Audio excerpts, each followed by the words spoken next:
Welcome back to another episode of Decoded, a Lost Codex podcast. I am your host, Jesse, the writer, director, and narrator for the Lost Codex episodes. And today, Jack is back to talk about everything that happened this week. Jack, welcome back. I am back. I'm Jack, though I actually never wear black. So, thanks for having me. Always welcome. At this point, I don't really need to say welcome back. It's just, I guess I should warn people when you're not back. Like, I'll just say, oh, by the way, there's no Jack this week, and just so people aren't startled when they don't hear your voice. We were supposed to have another guest on tonight, but unfortunate circumstances, we could not. Not that Jack was second choice. They were supposed to join us with Jack, but they could not make it. Don't want to guilt trip them, so I won't call them out by name. But you know who you are, and you should feel bad. if they're listening, and you know what? If they're not listening, that's like two whammies in a row that they should feel bad for. We are in episode 15 of Decoded. 15 weeks I've been doing this. It doesn't feel like that. It feels like I just started Decoded the other day, which is insane to me. Episode 15. 15? All right, is this 15. It's like an anniversary almost. It is. It's like the next big one's 20. That's kind of cool. Let's just dive right into the news. There's not a lot of news to talk about, but there are some news tidbits to dive into. And normally we don't talk about non-Blizzard games unless there's like a really cool little thing to mention. And I thought this was really cool that Sally Whitemane has been added to Heroes of the Storm as of a couple days ago. Yes. Oh, and it's so good. Her the artist, Firstkeeper, who did the model for Sally Whitemane, she just did Blizzard fan art like years ago, and I've been following her ever since, and it's so awesome to see her grow into this super epic Heroes of the Storm artist. And the Sally Whitemane model is gorgeous. Oh my god, and yeah, sexy. I had no idea that she was just did fan art. That's actually really cool to hear. It kind of gives a little bit of hope, not a little bit, a lot of hope for a lot of artists out there who do fan art, who do these things for Blizzard, and then they end up working for the Blizzard teams. It's like when you create something and then you end up either that ends up in game or you end up working for Blizzard. You know, an idea comes to mind of Issei and coming up with the Jedhin wrestling and stuff like that. So for sure, that's such a confidence boost for not only artists but as like a writer myself. You know, I write these headcanons and crazy theories, and it'd be fun. That's not an understatement. It would be amazing to have that become part of Blizzard's canon. So that's a super fun victory moment for all the fans out there who do want to wind up creating for this universe. So that's actually really cool. What's her name so people can go look for her?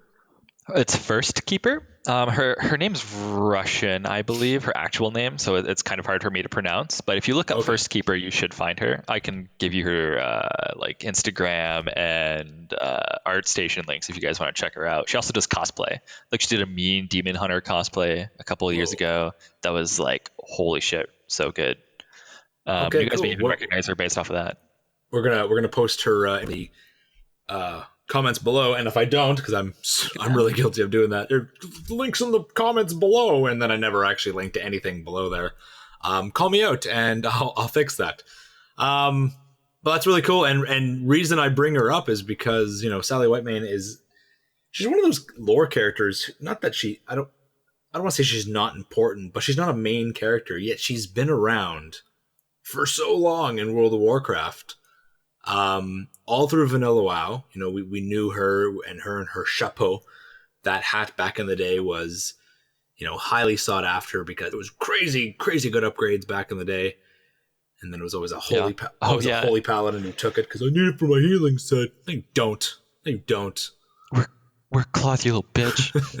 And then she was one of those characters that survived the Cataclysm revamp. You know, one of the original bosses. You know, a lot of the bosses in dungeons were recast or repurposed, and she was repurposed. And usually, like a lot of characters that maybe have died in the original dungeon, but then, like for example, Van Cleef was killed, and you know, Vanessa came back later on, kind of thing. But Sally Whitemane stayed as she was. and she just kept dying over and over. And then Death Knights get a hold of her in Legion, and they resurrect her as one of the Horsemen. And I think they say something along the lines of her madness from life was finally put down, silenced when she was finally killed for the last time, and the Death Knights want to repurpose that for the Horsemen. So Sally Whitemane is not over in terms of as a lore character. She is now part of the new Knights of the Ebon Blade as one of the 4 Horsemen. So I'm excited to see, which is cool, just where she goes with that. I get instantly reminded of Sir Zeliek from the original 4 Horsemen. You know, he was called. Well, what was he called? He was once a paladin of the Silver Hand, and does he have a title? I'm just looking for his title here.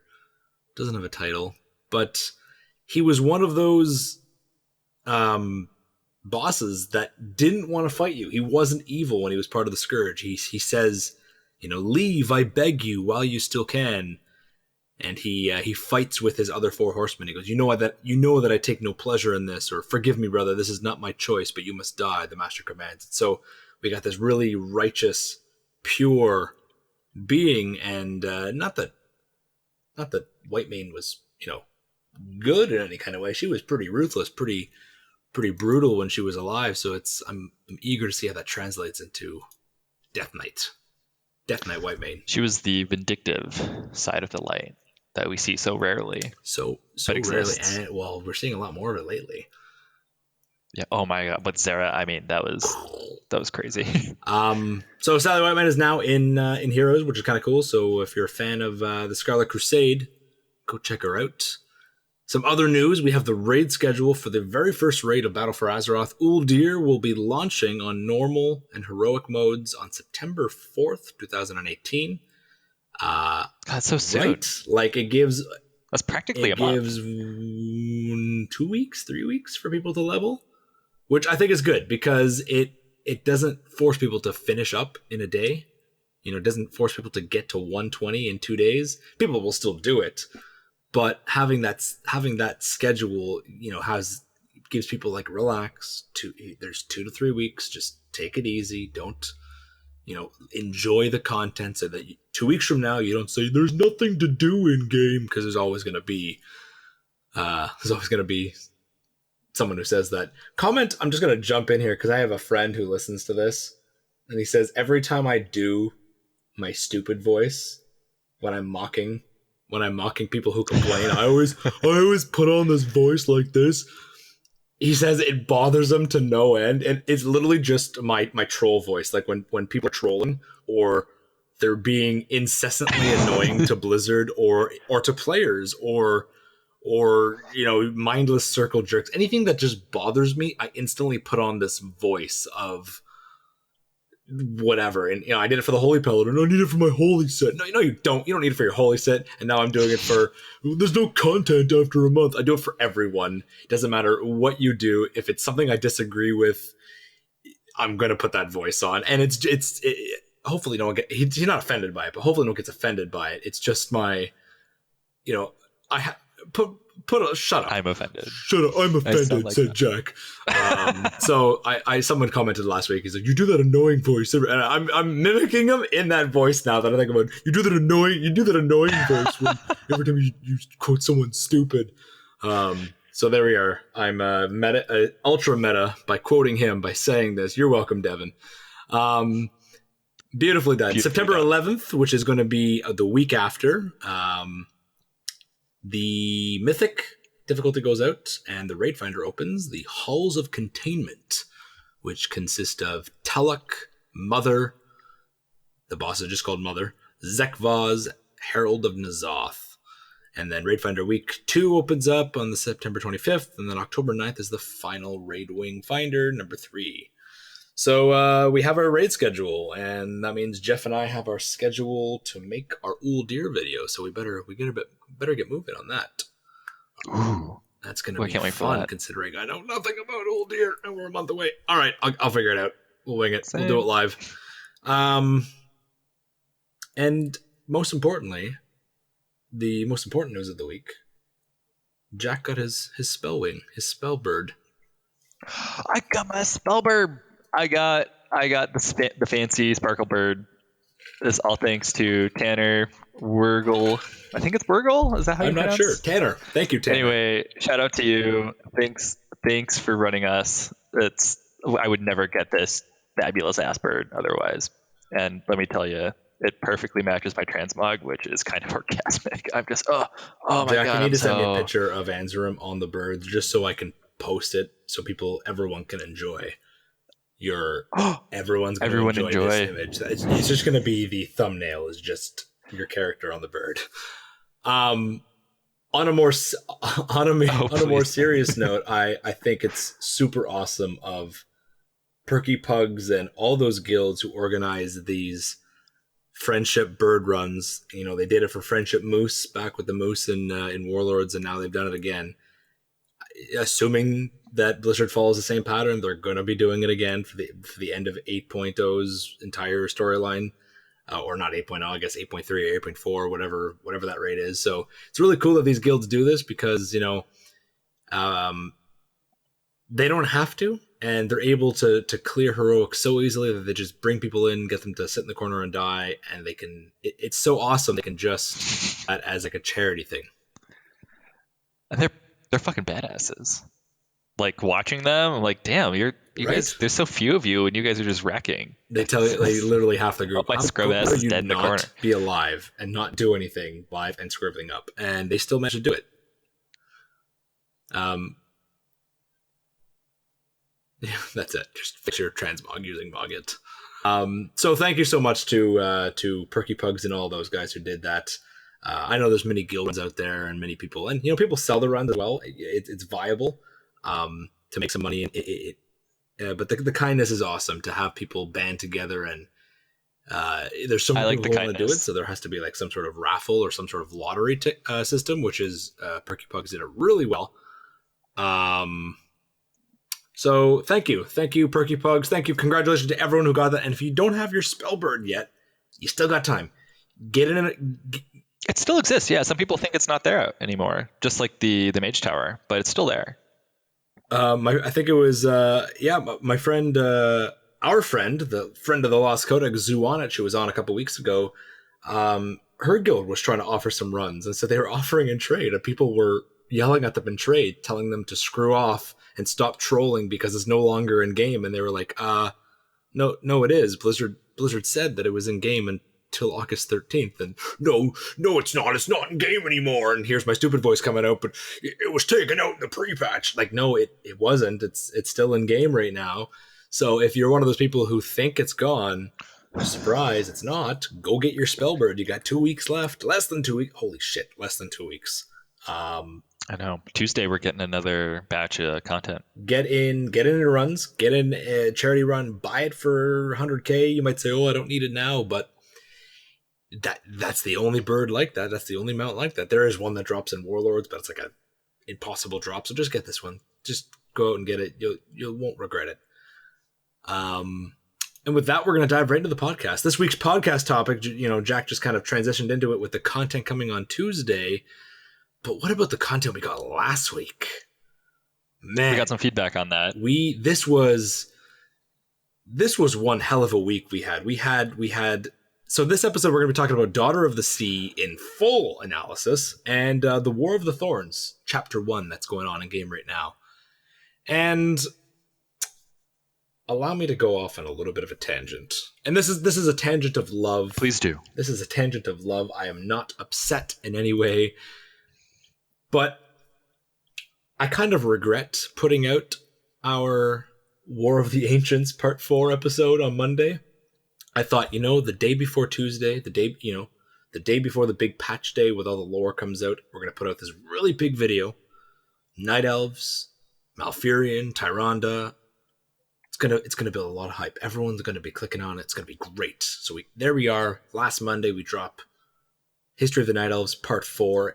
A year coming. It took a year for us to get that going. The Sundering, the big final events that happened 10,000 years ago.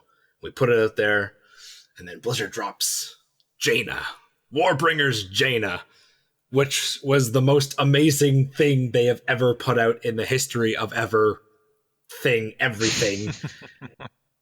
And it's funny because, Jeff and I talked and we said, we need to, reaction and discussion videos are part of YouTube's algorithms. There, it builds hype and it builds channel traffic. And so it was calculated. I thought you guys just wanted to see me.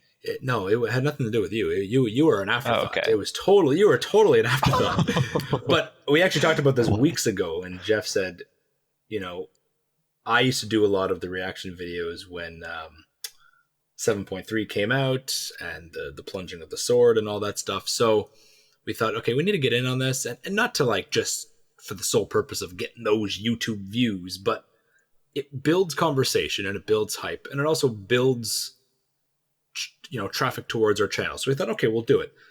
So I'm at work, middle of my shift, Warbringers drops, and I thought, oh, I'm gonna watch this. And then I was like, crap, I can't. I have to film myself watching this.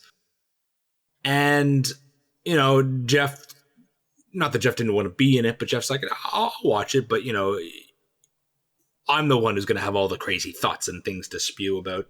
And I thought, oh, Jack loves Jaina just as much as I do. So I brought Jack on. Jaina. So Jack loves Jaina just as much as I do. So we filmed it. And what you saw on the screen was the little introduction where I introduced Jack. That was live. Then we did a 30-second pause. So there's a 30-second cut after that and the actual start of the video. And then we launched right into our analysis. And some feedback we got on it was, our analysis wasn't as in-depth as others, which is 100% fair. If you watch the video, the second Warbringers is over, Jack is wiggling in his chair, eager to say something, and I just let him speak, and he just goes off. There's no cuts, there's no nothing. That was literally the first time him and I had both seen it, and we went literally off. First thoughts. Literally first impressions, first thoughts. And rewatching it the second, third, fourth, 20th, 60th, 527th time, there's new things that jump out at me. I want to think about every time. So our analysis, the best way to describe it was a first thought analysis. It was the first rambling thoughts that spewed to our mind. And the reception was pretty good in general, but we got some good feedback on that. It was as well. Some people were, they compared us to other videos, and this person did this person did that, and it's like fair. Most people liked it. They genuinely, and where my little tangent was going with the Sundering episode was, and again, I say this out of love. Jeff and I put in 4 weeks of Night Elf blood and Night Elf sweat and tears, and I thought, my voice narration's pretty solid there, and I was exceptionally proud of my music selection and Jeff's amazing scene creation and animation, and of course Issei's beautiful Ajara transition artwork. Love it. Put it out, and then Jack and I do this little 20-minute analysis, pump that out in 2 hours, and 2K views on the Ajara video and 19K views on the 2-hour Jaina analysis. It's like, YouTube, why? Okay, Jaina's carrying us a little bit there. 100%. People want to watch. It was the hype of it. So, and I'm not mad. I'm not like these people. What I was mad about is the copyright claim that we had on the video. Oh, I didn't tell you that? Oh yeah, we had a copyright claim on the Jaina video. Supposedly by Blizzard themselves, and I don't. Oh, really? I don't believe that because I sent my little birds out to Blizzard, and they were like, "No, that wasn't us." And B, Blizzard has an open use policy, so it to me it was just a YouTube bot. I don't. It might have been a fake copyright claim by like a fake Blizzard because somebody super salty. I fought it. I disputed. I hit the dispute button. And within a day, it was released. They're like, "Oh, nope, sorry, the claim's been taken away." I was like, "Yeah, you better take your claim away. Get your claim out of here. Get your stupid claim out of here." So I was completely floored that we got so much traction on that video because my other reaction videos didn't get that, but the analysis was very different. So this was actually, it was, my other analysis were me talking about how cool I thought the video was. This was talking about the story, potential, and everything. And I thought, maybe because I'm talking with someone else, that brought a lot of people in. A lot of comments commenting on my sexy co-host there, Jack, commenting on his bright blue eyes and his. You guys. I'm just saying there was if you guys want to go read through the comments, there's a lot of people who were commenting on you guys are too kind on sexy Jack there. It's gonna be a new meme, bringing in all the views, clickbait with his dramatic and if you look at her thumbnail, I look so stoic and so like brooding, and then there's Jack covering his hand like ooh, like mystified by Jaina's glorious arcane magic. So it was pretty effusive. We made a solid team, and we brought in a healthy amount of views and tons of feedback, tons of awesome comments. So thank you. Like that, I was really surprised and impressed with how much traction our reaction videos got. And I hate to say reaction videos because I think of just stupid big YouTubers like I don't know, one of the Paul brothers or any of the big names who shock value, clickbait. No one in the WoW community, but big clickbait videos with 8 million YouTube subscribers. When I hear reaction video, I think of that. So ours was like an analysis video. Yeah, we care about the story. We care about the little lore quirks and what we can learn together. So we got a lot of feedback on that, and that was really fun. It was a live analysis, and what we learned for next time for Monday, hopefully. Ajara or Sylvanas. We're gonna record our live reaction, and then we're gonna take a step back, and Jack and I are gonna go deep dive, just the two of us, and then we're gonna go deep dive on camera, kind of thing, rather than first impressions. So watch it a few more times, get some really deep thoughts going. Exactly. It's gonna be even better this next one. So pump your brakes. But let's look a little bit deeper at what we saw in Daughter of the Sea, because there's so much I want to talk about that I couldn't in my analysis. So this is like analysis 2.0, the electric boogaloo. Whose what? Whose boat was that she pulled up? Oh yeah, did we ever figure that out? That was a question I had, was whose boat did she resurrect? And this is totally, and I had to refrain from doing my stupid voice. Do you know how many comments we had on the video saying, do you not know whose boat that was? That was her dad's boat. And Jack and I are reading these comments going, was that not made crystal clear? Like, did we really need to mention that? And in all fairness... Yeah, we didn't mention it because we actually thought it was a little obvious. Yeah, the whole reason I didn't say it because I didn't want to say, just so you all know, that was her... Like, everyone knew that was her dad's boat. What? The whole video was about atonement with her father. My hands are up in the air in distress right now, because every time I got a ping in my email and I'd be like, oh, a new comment, that was her dad's boat. I'm like, I know that. We all know that. Who else's boat would that be? And it was to the point where now in the Ajara video, we're going to say, or in the Sylvanas video, by the way, that's Sylvanas. You know it's going to be Sylvanas? That's Sylvanas Windrunner in Quel'Thalas. That's Quel'Thalas she's standing in, by the way, in Eversong Woods, just so you know. And that's a horse next to her. We'll break it down. Every single thing we'll break down. Because apparently is that field wheat, or is it like sedges and grasses? I wonder, would it be like, I'm trying to think about in-game herb. I can't. No, we love you guys. We love you guys. We got to give you some sass. There were some just really, really frustrating comments, because obviously Jack and I know it was Jaina's father's boat, and maybe we should have said that. In our defense, it was obvious to everybody. Not everyone's been playing since like Warcraft 3, and it's like, oh, well, obviously it's the boat. Oh god, I'm doing the voice now. What? And that's actually fair to bring up, because it might not have been obvious to everyone else, and that's fair. If you guys want us to talk about more of that foundational lore, we can do that too. We can absolutely do that.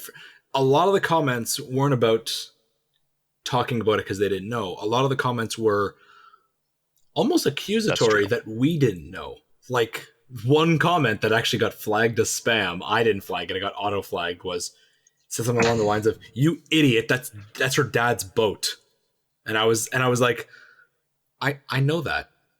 Why are you yelling at me? I know that. Did you know that? Because apparently it's a very passionate topic for you. And so what annoys me is if you watch this and you didn't, oh, that's cool. That's her dad's boat. I didn't know that. That's great. You learned something. Congratulations. No sarcasm. But when people got mad at me, damn idiot, you didn't know that's her dad's boat. I did know it's her dad's boat. And I didn't feel the need to repeat that. But I'm sorry for not repeating that, Mr.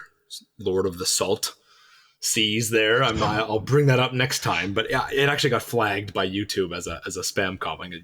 You idiot. I was like, oh, someone's really upset about this. So. But it was indeed her dad's boat. Confirmed. It was Jaina Proudmoore's boat. That's it. That's our analysis of Daughter of the Sea. Thank you very much for joining us for episode 15. Goodbye. Okay, so. Come next time for when we reveal that Sylvanas was the Ranger General of Silvermoon. Oh, dude. Spoilers. I didn't know that. Okay, diving into this. Swords in Theramore. I thought it was a nice continuation from the comic. According to my notes here, Jack hasn't read the comic. Should we keep that in? Should we keep this in the podcast? Should we tell everyone they haven't read the... After all the really nice comments from the last video, I feel like I need some hate. So yeah, I don't read comics at all. This will be Jack's last podcast. It's just weird because I'll like read all the text first, and then I'll go back and look at the images and just like appreciate the line art in a drawing. And I don't know what's wrong with that. There's literally, that's like saying I don't like pizza because it's so good in my mouth, and then I have to eat it. What? No, I feel like it's just it's dialogue missing the rest of it. I appreciate it as a medium. I just feel like I haven't learned how to read comics. I feel like there's a way you got to read them, and I don't get it. I'm willing to learn. I've had friends try to teach me, and I haven't made the effort. But I'm willing for the lore to learn. You're upsetting. I'm declaring it here and now today. You're upsetting me. Now we're gonna get all these hateful comments. Good. They're gonna be like, "You idiot! Comics are fun," and I'm gonna thumbs up. I'm gonna thumbs up all of them. So for people who didn't read the comics, and that's fair if you don't read the comics, the reason why I have an expectation for Jack to read the comics is when you're on the Lost Codex podcast, you got to read comics, and they're just so good because Blizzard. Maybe you don't like the art. Did you not even read the Three Sisters comic? Oh, I did. I mean, I did read that. Okay, I was gonna say like that one. If you didn't read that one, who are you? What happened? I also took out all the meme pictures. Right. Maybe to use in Discord. Maybe you don't like some of the art direction. I know Jaina's comic had a lot of hate for the art in that one, and Sylvanas has had a lot of hate for the art in that one. Magni's was actually really beautiful. Magni's totally off topic, Jack. You should go read Magni's because it creates a really nice parallel as Magni as a father and how he failed Moira. And how him as a speaker, he's not going to fail Azeroth. Almost like Magni is the father of both Moira and Azeroth. And it's this real sad because you get to see Magni's wife and you get to see where Magni kind of failed as a dad. It's actually really beautiful. Instead of just the old lore or the original lore was Magni just didn't like that he had a daughter and he was a little bit misogynistic. It wasn't about that. And it goes into really deep father-daughter bond there, which is really interesting. But speaking of father-daughter, Jaina, if you haven't read the comic, Jaina is in Theramore and she's thinking about what happened back in Warcraft 3. And to summarize what happened in Warcraft 3, there's a very brief summary. After Jaina, settles Theramore on Kalimdor, Jaina Proudmoore, her father, shows up with the fleet, forms a blockade around Theramore, vows to wipe out the Orcish Horde because the Orcish Horde he remembers was the demonic-infused horde from the First and Second War, specifically the Second War where he lost his son. And so he could not see past them as being anything but monsters. Jaina has seen the good side of orcs. She wants peace, but her father is just on this crusade. And Jaina... Her and Thrall were buds. Her and Thrall were buddies, like friends. They were united by Medivh to band together against the Burning Legion. So she steps aside, and Daelin is killed. People for a long time, they wondered if there was something going on there. There were a lot. There's even jokes in game, like little notes. Thrall and Jaina sitting in a tree. So that's the lore. She steps aside, and that's what this whole song's about. We'll dive right into that. But in the comic, she's thinking about her past decisions. She's thinking about, what if things were different? And there's a real cool image where she's imagining an alternate reality, and it's Dalen and Jaina fighting Rexxar and Thrall. And it's really cool because Jaina's just blasting magic right at Thrall, like blasting him off his feet. She's totally killing Thrall in the image.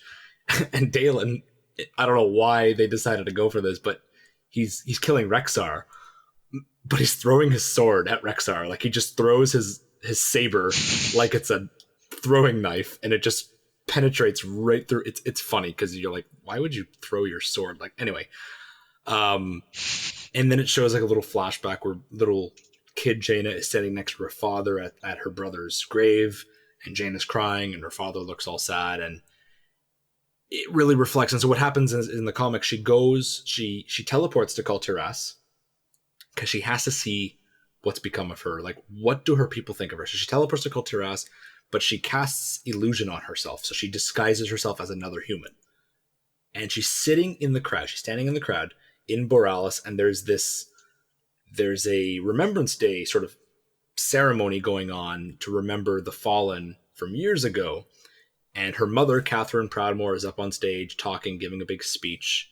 And after the speech, the crowd disperses, but Jane is kind of lingering around disguised, and she hears the hateful words coming out of her mother's mouth, and how Jaina betrayed Kul Tiras and let her father die. And we find out that Catherine actually really had so much hope for Jaina, and she begged Dalen to let her go to Dalaran to study. Dalen didn't want her to go, and the only reason she went is because Catherine convinced him, and Jaina had no idea, so she begins to feel sympathy for her mother, like, oh, mother, I didn't know. And she just sees how much, a messenger says, we need to reach out to the Alliance. We need to reach. There's mention of the Horde on the move, and Catherine. It's interesting because Catherine makes a note that saying the Horde will respect our neutrality. At this point, Kul Tiras is neutral. It says neutrality in the comic, and the messenger says, like, there's no guarantee that's going to happen, and we need to reach out to the Alliance. And Catherine's like, no, we're Kul Tiras will stand alone as we always have. Right as Catherine says, that's okay. So right as Catherine says, Kul Tiras will stand on its own, teleports back to the ruins of Theramore and stabs a sword into the ground and says, no, you won't, not this time. And that's how it ends. And she's feeling all heroic and stoic, and she's going to stand with her people. The song, the video that we see, starts right after that, I'm pretty sure. So Jaina actually just went to Kul Tiras like maybe a month ago. In the event, like, it's recent events. Jaina just went back to Kul Tiras in disguise, and her people still hate her after all these years. So, Daughter of the Sea starts, and she's kneeling in front of these swords, and I'm kind of curious. The swords was like a little decorative site that she kept intact from the original Theramore where her father fell. Was that swords put in the ground after Theramore was destroyed by Garrosh and the Mana Bomb? It's not really clear. But getting a sword, and there's a little symbol, anchor symbol, which is both symbol of Kul Tiras and Theramore. We don't know if it's her necklace or her father's necklace at this point. Maybe we do. Maybe there's like a little side quest that suggests whose necklace it is. Probably given to her by her father, considering what happens in the actual song, but it's important to note that the anchor is both Kul Tiras' symbol and Theramore's symbol. So I wonder do you think it's been sitting on that sword for all these years, like just as a token of remembering Dalen, or do you think it's something she's had? It could be that. It could be just something that she found, noted somebody else left it there. I'm thinking like, I'm actually thinking of Mulan, where Mulan in the Disney movie finds this little doll, and it kind of reminds her of her own childhood, but it's not her doll. It could be as simple as that. Okay, that's fair. Or it could be something that she left and is now going to retrieve, just as she left her people behind, in a sense, and now she's going to reunite with them. Everybody loves a redemption story. Everyone loves a redemption story. So there she is, walking along the docks, and the Grim Reaper appears. Everyone says it's the Grim Reaper. Davy Jones. And, Davy Jones, clearly the ferryman character from mythology. And I was going to say this for the end, but it's anyone who's listened to this has watched the video. So a lot of people debated, was that actually Dalen's spirit? Was that actually Dalen's ghost? What do So you think?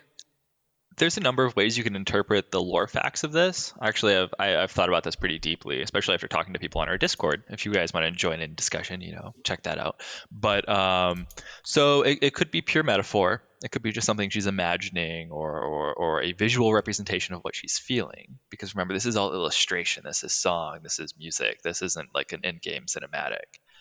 Uh, no, she could be using illusion magic to actually manifest this for herself. It could actually be a spirit. We spirits in WoW do manifest physically a lot. Spirits are not uncommon in this universe. Or it could be some other form of scrying or divination to summon the spirit for her in this moment. What Which is really interesting because that would be a nice throwback to um, old schools of magic, old schools of arcane Oh, magic, which I absolutely. know you're all about. Who in our Discord brought that up? That was Latest and Locke, if I believe, right? They're the ones who kind of steered that direction. Latest and Lock, absolutely. They discussed this and it was super interesting. We had some people bring it up in the comments too. Um, that these forms of magic exist and that Jaina would be extremely adept at it. And they're right, absolutely. If you did the old higher learning quest back in Wrath, not quest but achievement, which is reading about all the schools of magic in Dalaran at those randomly like spawning books, it was a nightmare. But you do learn a lot about those schools of magic, and there are absolutely forms of magic that would reveal things like that to her.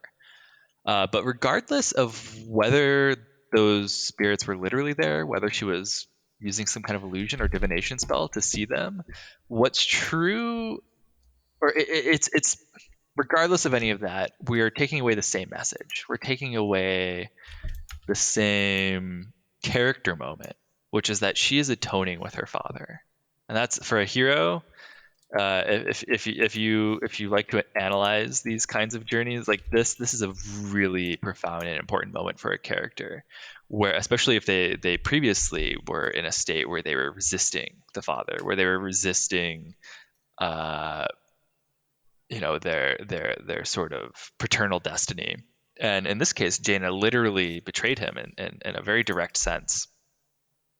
So that makes it even more powerful, even more impactful. So regardless of whether there's literally a spirit there or she's just imagining it, this is a big moment for Jaina. I think we can all agree at that.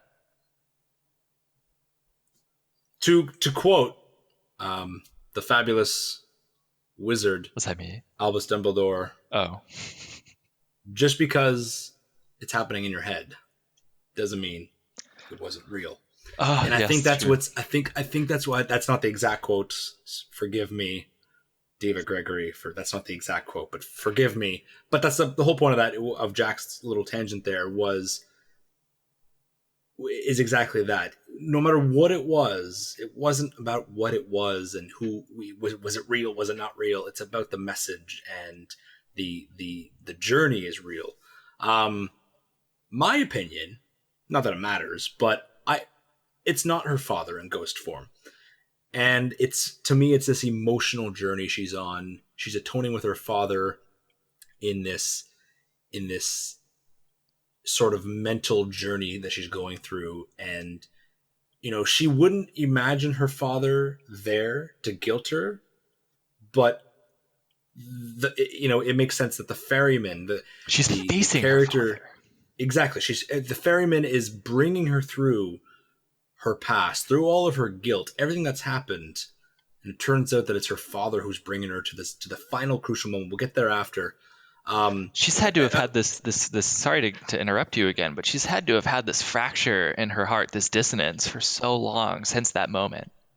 And she's been And putting it away. Like, she is yeah, really, and I want to really bring that up, that point after, that it very rarely comes up about the betrayal she did. And we'll come back to that. The reason I don't think it's her physical father in spirit form is because, well, for two reasons. I don't think Dalen would haunt her in a direct sense like this. Even though she betrayed him, I feel that's not like him. The whole point of this journey in this song is she comes to that realization that she was wrong. And the other reason I don't think it's him is, this is interesting. Death Knights in Legion go to the Shadowlands. And in the Shadowlands, they collect his soul. Wowpedia says, years later, during the third invasion of the Burning Legion, Death Knight champions are sent to collect the essence of hatred from his soul in the Shadowlands. Now, some people are a little bit confused about this whole quest line because the Death Knights do have to go to alternate Draenor, and apparently alternate Draenor has been closed the whole time, so it's a little bit iffy. But I'm wondering if that's ever going to pop up again. I wonder if Death Knights having some part of Daelin's soul is ever going to be a thematic story arc eventually. If Bolvar does go down a darker path, will we face a boss in the form of Jaina Proudmoore? That'll be interesting. But ultimately, the Ferryman's purpose was to carry through this emotional remembering of everything that happened. And that's when the song really picks up. And it turns into this amazing choir. And what's really cool, side note, stepping out of the analysis for a second, Blizzard translated the song into many different languages. They're all available on YouTube. Go listen to some of the other languages this song is sung in. It's really beautiful because I listened to the Russian version, and listening to Russian Jaina sing was really cool. It, really beautiful in this. Like, I knew the words she was singing, but I don't know. I loved it. But apparently, what I saw on Twitter was the chorus part, where all the with the why this part of the song. For the Russian versions, it's actual Russian sailors that Blizzard's voice team got to sing this part, and then the day after they recorded, they actually went off to sea, like they boarded their ship kind of thing. Oh my god.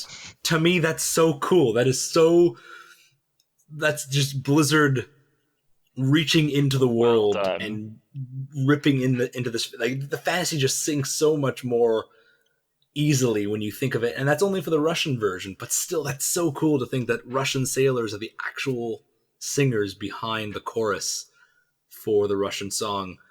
So go listen to some of the other songs. I heard so many of the other languages are so beautiful to listen to, and even if you can't understand them, just go, because you know the words, because you've listened to Warbringers, Jaina, 600 times. You should have. If you haven't yet, then you should go just repeat and spend the next 3 days listening to the song, and then go listen to some of the other languages, because it's just really damn cool. So Ferryman character carries her through this emotional remembering, and we get into that song. And what I found interesting, and I thought about this after, is the lyrics of the song. Who wrote that song? Who wrote that song? You mean at Blizzard or in game? No, not like physically at Blizzard. I know who wrote it at Blizzard. I mean, in the world itself. And I thought, rumors must have traveled back to Kul Tiras. There must have been, because Jaina specifically says to Thrall, spare as many as you can. So sailors and soldiers who survived must have, or did, return to Kul Tiras with tales of the Daughter of the Sea, and someone wrote this song. I thought it's very interesting because certain lyrics that are in the actual song imply that direct quotes from Daelin, and we don't have these as actual quotes, like from something he said in game. But let me just pull it up here. While you pull that up, I'm just gonna note that I love this whole folklore element of Kul Tiras, and I said this in the reaction video, I think. There's this whole culture of wood witches, which it reminds me of Gilnean Druidism, and these folk tales sung by soldiers that adds this gritty, down to earth element to an otherwise very noble human nation, and I love that depth that you see so many human perspectives represented. Everybody says that humans are like the most boring vanilla race, and I guess when you're comparing it to like elves and aliens, that's true. But I love this richness of character that we're seeing in this culture. It's really neat. Absolutely. I think that Culture S is easily, and I don't just say this because they're my favorite nation, but easily the coolest nation they've ever introduced in World of Warcraft. And that's because, Gilneas was the first time we saw a really different culture compared to, Stormwind and the ruins of Lordaeron and the ruins of Strom and Alterac. It was Dalaran. all Dalaran, a little bit different. Dalaran was on its own, but Dalaran's got its everyone own else, program. they do. They're mages. They're special. But everyone else, even though there was all ruins, it was all just human architecture. We didn't see any, and that's just the art layout and art design of the time. Vanilla WoW and Cataclysm. They wouldn't make an entire new culture for Alterac just to have it in ruin, right? But Yeah. Gilneas, we saw Gilneas at its prime. We saw Gilneas, Gilneas gets destroyed during the questing experience, but it was the first time we saw this totally separate human civilization and society and culture that differed in architecture and accent and attire and society. And I think they really took that and just ramped it up 100% with Culture Ass, because we are getting so much more world building with Culture Ass, with these folklore songs and these mythologies and these different subtle small religions that are pockets here and there through Culture Ass society.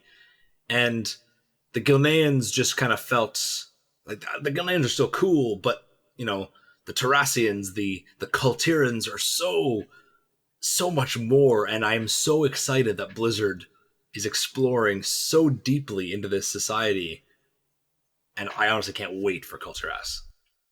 So I have the lyrics of the Daughter of the Sea open here. Oh. And the last verse before Jaina adds her final stanza is, "To his nation with his last breath cried, beware the daughter of the sea." So it implies that Dalen, as he was dying, he screamed, "Beware, beware the daughter of the sea." That's the opening lyrics. "Beware, beware the daughter of the sea. Beware, I heard him cry. His words carried upon the ocean breeze as he sank beneath the tide." Now we know, at least from Warcraft 3, that Dalen didn't say that. Those weren't Dalen's final words. And maybe I'm missing a written transcript of the actual final words of Jaina Proudmoore, but I first thought, someone went back and had to tell this sort of lie. But the more I thought about it, the more I thought it's not really a lie. Like, maybe the words themselves are a lie, but when you think about everything that happened, quote? Artists use lies to tell the truth. Ooh, fitting. And I think when you take into account everything that happened, Dalen Proudmoore taking the mighty fleet of Kultiras west across the sea in pursuit of his daughter. He knew the orcs were heading across the sea as well. He knew they were on their way. And he gets there, and she's made peace with them, and he's like, "No, I'm not letting this happen." And he starts taking over, and he's there for Jaina. He's there to stop the orcs, but he's also there to protect his daughter. He's already lost one son to the Horde. He's not losing his daughter. And she steps aside and lets the orcs, Lex Rexar, kill him. And to the entire nation of Kultiras, that is, the ultimate betrayal of your father, but your entire betrayal to your people, to your nation. And I think the more I think about it, the words are just not even a representation of Dalen's betrayal, like the sorrow and hatred that Dalen might have for his daughter in those final moments, but every single person in Kultiras, her mother, any other family member that she has, all the wives and husbands of those who didn't go to Theramore, who stayed in Kulturas, who stayed back, all the children, all the guards and civilians who knew people who went, their family was killed because Jaina stepped aside, and this song is so powerful to them that it's now just sung commonly throughout the city, and that's, I don't know, it sends shivers down my spine. Yeah, it's pretty great. As you know that this came from the survivors of those events, and is still a big part of their culture. It shows how deep those wounds are. What's interesting to note is this betrayal that happened at Theramore so many years ago is very scarcely explored in World of Warcraft as a main theme. It comes up every now and then in Jaina's dialogue, but I was talking about this with someone recently, and I can't remember who. I thought, and when I say recently, I mean like before BlizzCon. When I was on the speculation hype for Cult Tiras, I was like, it's coming, I'm telling you, Cult Tiras is coming. I thought that would be a perfect chance to bring Jaina back, because they never explored what she did to her father. And the person I was talking to was like, well, what'd she do to her father? And I said, exactly. Most people don't even know, unless you played Warcraft 3, she betrayed her dad. And I explained the whole story. They went, wow, that's never come up. Or if it has, it's not a main story point.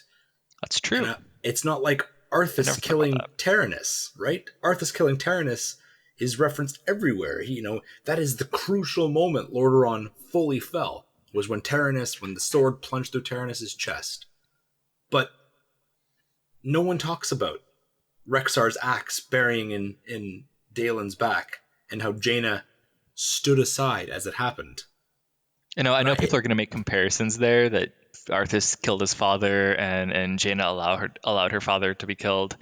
But, I think less about the similarities here and more about the differences. Jaina did that because she believed in peace, and Arthas did what he did because he was corrupted by a very different impulse. Very different.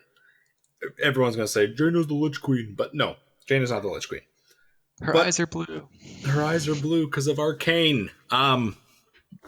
Yeah, she's often depicted when she's casting spells as having blue eyes, right? Especially in Hearthstone and the Blood Elves. The Blood Elves have blue eyes. High Elves have blue eyes because when there was a holy Sunwell, like blue eyes is also attached to the Arcane. So you can't. Yes, the Death Knights have it, but so do a lot of other people who are just performing magic. With that out of the way, because that was also bothering Jack from the comments. It was like I'm not ruling it out that maybe she will mysteriously decide to go down the path of her former lover. I think that Occam's razor could be applied here. That they're just showing her that she's a powerful mage, and powerful mages have glowing eyes.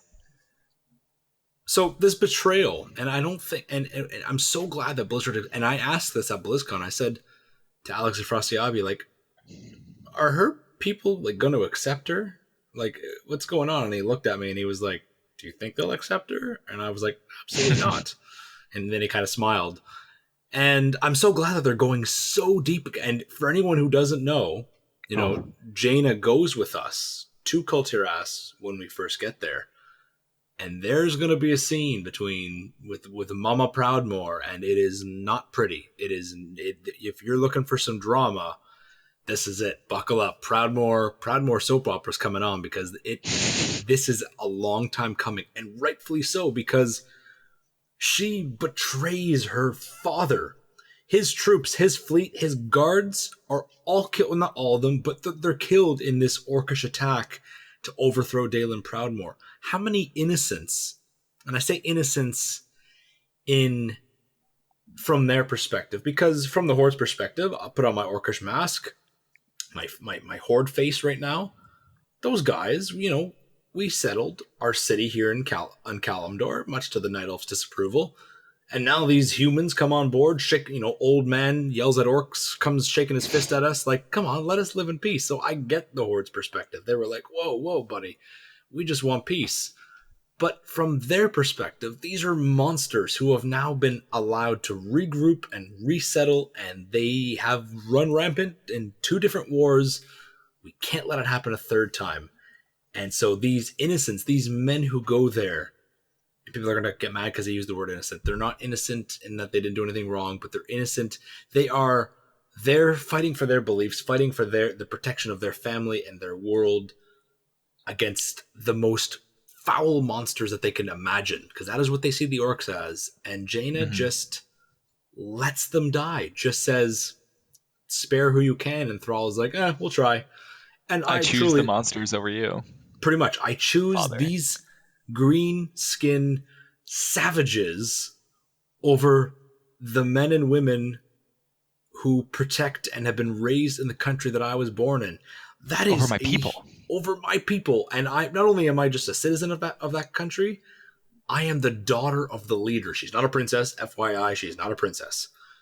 But she is the daughter of the Lord Admiral. And she says, I choose the others. I choose them, not you. That is huge. And Jaina's guilt has had to have been massive over the years. And it's clear, everything else that's happened with Arthas, and Arthas again with the, war up in Northrend, and Theramore, and the purging of Dalaran, and the Throne of Thunder, and Legion. There's a lot of stuff that's been on her mind that she's probably used to bury that guilt away. But now it just comes bubbling up here in this. And that's what the entire song is about, is this journey of everything she did wrong. And this, I'm so satisfied after watching this. This is exactly what I wanted when I saw Kultiras appear on the screen at BlizzCon. I was like, come on, talk about the guilt, talk about this betrayal, because this is too big to just ignore. A daughter betrays her father, and he wasn't even a bad father. He was a good father. He cared for her. It wasn't like he was, some horrible monster. Maybe he was to orcs, but not to her. I'm excited to see where this goes in BFA. I'm excited how we see the reconciliation with her people, with her mother. I've played a little bit of the beta, but I've tried to keep a general spoiler light zone for myself, because I know you guys love those reaction videos. And I'm really curious to see how we get from point A of like the people are so traumatized by this betrayal that they have a folk song about it, to her becoming potentially, a great leader. What's this redemption going to look like? Blizzard is setting us up beautifully for this.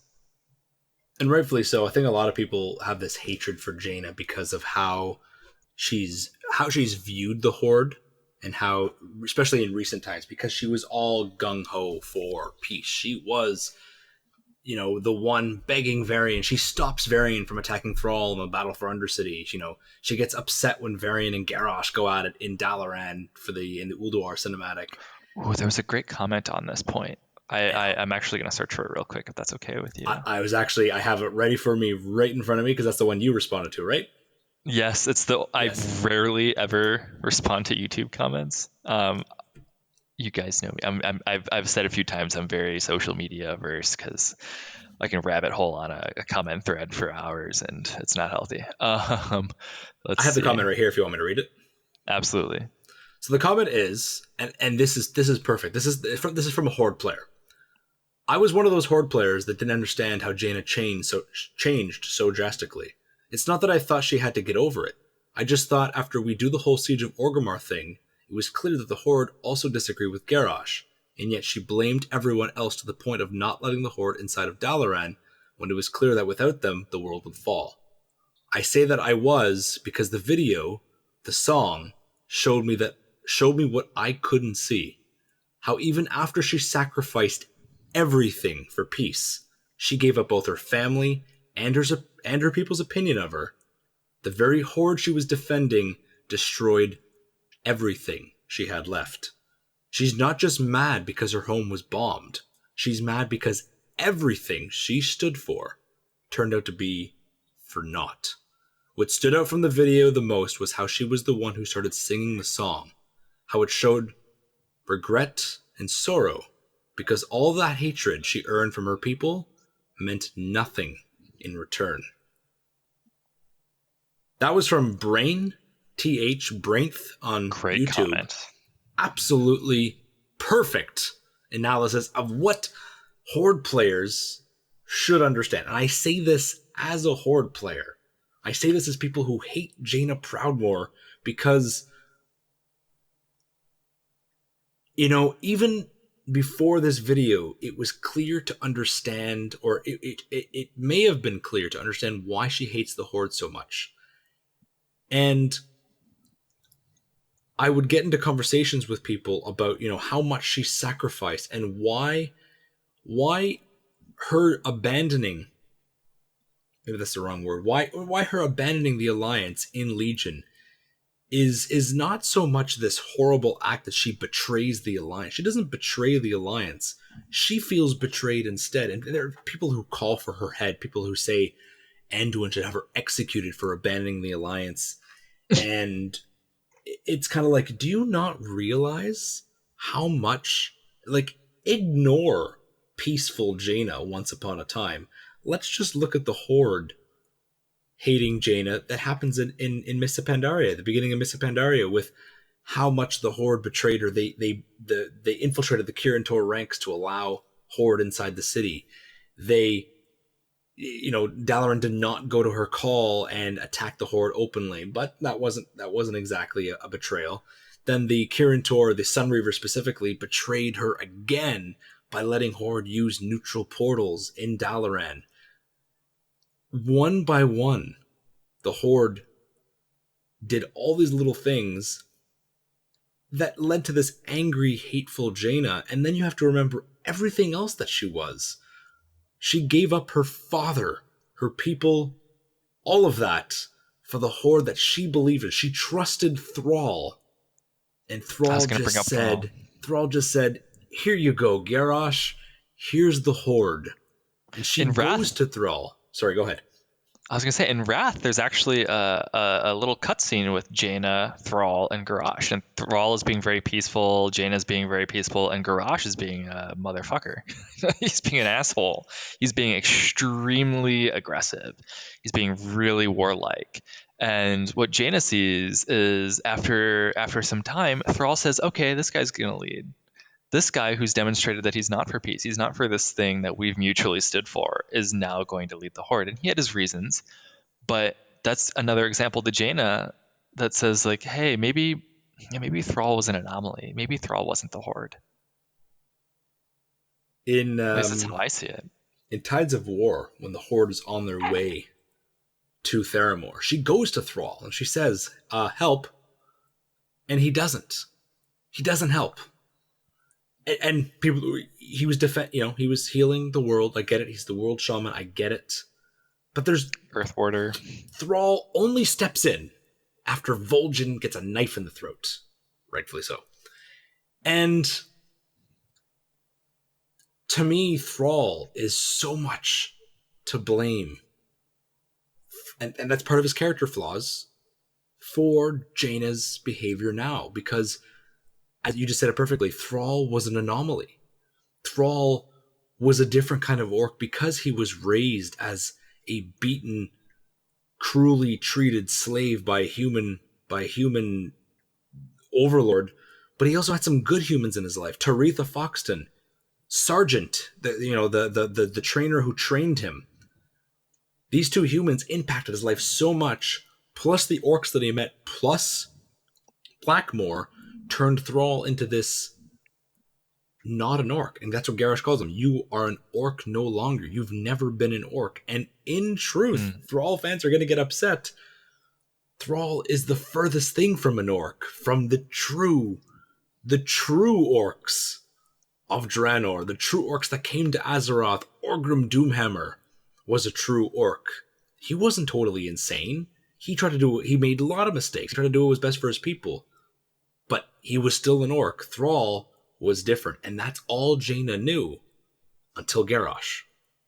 And so this comment, I say that because this video showed me what I couldn't see, how even after she sacrificed everything for peace, the very horde she was defending destroyed everything she had left. She's mad because everything she ever stood for turned out to be for naught.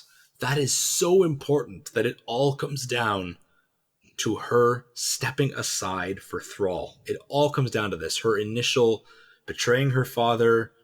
Okay, I betrayed my father, but for the good, for peace. And then the years build, and the years build, and so much has happened. And you could say, well, that wasn't the real Horde that bombed Theramore, or the Horde didn't abandon Varian on the Broken Shore. Varian's still dead. Theramore is still destroyed. Her father is still dead. These things, just because there's a different perspective there, does not change the fact that Dalen Proudmoore died that day, that Theramore was bombed by the Horde faction, that Varian Rin was killed on the Broken Shore. These are all factors with different strings attached to it, but still, in the end, Jaina's like, this has all been for nothing. And you have here, in the notes, you have her final words to her father noted. Father, why wouldn't you listen? And in the song, we have her say, I'm listening now, Father. And we were talking about this before the podcast, before we started recording. And we came to the conclusion that this was her realization that no, it wasn't Dalen who wasn't listening to her. It was her who wasn't listening to Dalen. And that's a really, that's a powerful shift in her mind that shows us why she is now a Warbringer. She has realized that peace is folly from the perspective that is being forced on her by circumstance, and that her father had the right idea that the orcs are monsters, which is tragic. It's really tragic. What's interesting is in the Battle for Azeroth announcement trailer, not the cinematic, but the announcement trailer, she opens with, my father once told me, peace is like a dream, beautiful, ephemeral, unobtainable. I didn't listen. So she says it at BlizzCon. She says, I didn't listen. But no one thought, oh, that's a quote from Warcraft 3. Father, why wouldn't you listen? And then at BlizzCon, I didn't listen. And now I'm listening now, Father. You know, I see a lot of Horde hate in these comments. Not in our comments, but in the comments in the video in general. But I see a lot of Horde players going, wow, I never saw Jaina like this. I never looked at this perspective. And that's what's, I never understood. And now you do. You know, her hatred isn't blind hatred for no reason. There is something there and has always been there. And that to me is so important and so beautiful that Blizzard was able to get that across in such a perfect way. I have one more. I just noticed something else in the notes. I have one more clarification that we didn't make earlier. It was about the Forsaken connection to the boats. Oh, yes. So I wanted, if you're cool, I want to like kind of backtrack to that real quick. So in the reaction video, I immediately made a connection between her pulling up her father's boat. Yes, it was her father's boat. In a way that's she was raising her father's boat in the same way that the Forsaken are known to raise ships from the sea. Now, I think people made some assumptions here. Then this is totally my fault for not being clear and just kind of leaving those points and not diving into the lore. It's not going to be necromancy that raises the boat from the sea at all, even for the Forsaken. It's just going to be regular magic. Probably like transmutation, something that Jaina would be very adept at, which is just literally bringing it up from the sea, probably giving it a little bit of magical oomph so that it will continue to sail. The Forsaken are doing this probably because they don't have like actual wood. Their trees are rotting, their forests are rotting. They need to claim already made ships, and the best way to do that is just to find the ones in the bottom of the sea and then give them a little bit of boom pow. Jaina's doing something that's similar, but not the same. And I think that I should have made that distinction. I think that's important. She's going to her father's ship because she wants to find her father's ship, not because she's trying to have some kind of pseudo-necromancy moment. It's pseudo-necromancy, not actual necromancy. The ships are not alive. They're not sentient. Ships in Warcraft aren't like Thomas the Train Engine. They are not living beings. I just imagine this stupid fucking face on the front of a Terrassian galleon. Two motherfuckers. Just Dalen's face with this like mustache on the front of a ship. Like no harpy, no mermaid on the front of a ship, just a giant face of Jaina Proudmoore. Holy crap. Just wide-eyed and grinning. So yeah, it's not necromancy. It's some standard arcane magical flair here, and I just think it's interesting that they're doing a similar thing for very different reasons. And Jaina is often juxtaposed with Sylvanas. She was in Wrath. They were literally just they were both portraying the same story as counterpoints to each other for the Horde and the Alliance. And I think that that's kind of continuing here. We see that they're doing similar actions for extraordinarily different reasons. Excellent points made. I'm still laughing about the fucking ships. Oh my god. But yes, and the reason the reason why that specifically came to mind for Jack and I is because we've both roleplayed Forsaken characters, and the concept of ships being... Have we ever talked about that? The concept of ships being raised out of the water comes up in Forsaken lore and little tidbits, but Jack and I, it was a topic that came up in our guild once upon a time. So to us, that jumped out to us immediately. But to anyone who doesn't know that little tidbit, it's kind of irrelevant. And so it seemed like it was a pretty big derail that people thought we were like screaming she's a necromancer. And it was more like, oh, cool, she's doing what the Forsaken do. It was a very similar idea for two different reasons kind of thing. So yes, all in all, out of all the Harbingers, Warbringers, Lords of War, Burdens of Shao videos, this is the best one. Now the Burdens of Shao I absolutely loved. That last final episode with Shao in the Valley, I choke up every time. Lords of War is just so amazing, seeing Gromash's story and young Durotan and Kilrog and Maraud seeing the siege of Shattrath. That was cool. Harbingers, I love seeing Gul'dan's little story, and Illidan and Khadgar, seeing a different sort of perspective of Khadgar in Karazhan with Medivh that wasn't Medivh. But this was by far the most powerful, and maybe not the most revealing story-wise in terms of new lore. Like Gromash, we got his whole backstory, and Gul'dan, we got his whole backstory. It was all new. There wasn't a lot of new things with Jaina, but that's not a reason that makes it insignificant or less. It revisited old lore, and I say that I'm doing air quotes right now, old lore, in such a beautiful and visualized way that helps so many people understand her story and understand. And not everything needs to be like a bundle of like lore facts. I know it's kind of sacrilege to say that on the Lost Codex podcast, but sometimes it's just about progressing the character, and it was done so well in this. We saw so much of just Jaina as a human being, as a person.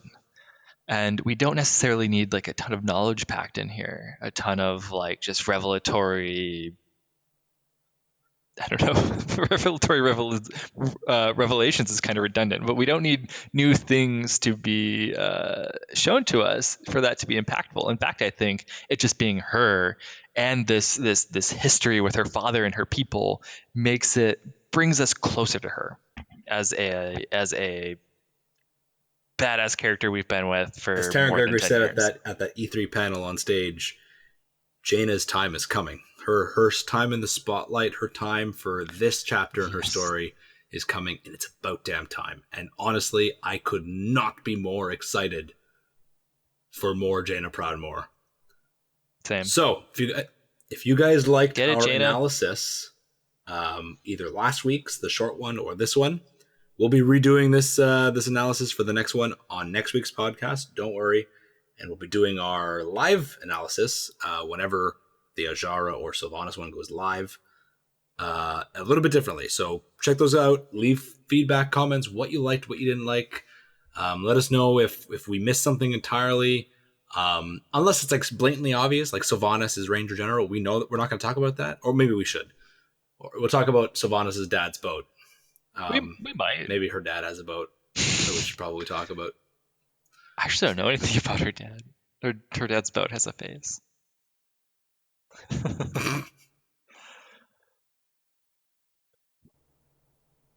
Thank you for listening to part 1 of episode 15 of Decoded, a Lost Codex podcast. If you wish to hear Jack and I talk about the War of the Thorns, the Darkshore attack, and the Horde and Alliance quests in those zones, carry on over to part 2 of episode 15. If not, well, just carry about your business, have a great week, and we'll see you in next week's episode. For episode 60.